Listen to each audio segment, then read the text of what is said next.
Trisakti Aceh Tengah melantik dan mengukuhkan saudara-saudara selaku Dewan Hakim Musabaqah Tilawatil Quran ke-34 tahun 2023 tingkat Kabupaten Aceh Tengah di Kecamatan Bintang.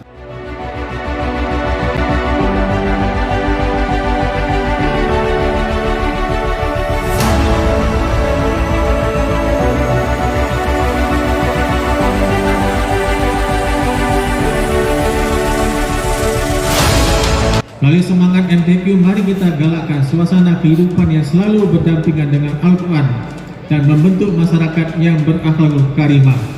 Semoga MTQ yang kita laksanakan bukan hanya sebatas formalitas saja, namun harus dapat memberikan pengaruh yang signifikan dalam masyarakat kita. Bismillahirrahmanirrahim. Musabaqah Tilawatil Quran ke-34 tingkat Kabupaten Aceh Tengah dengan resmi kami nyatakan dibuka.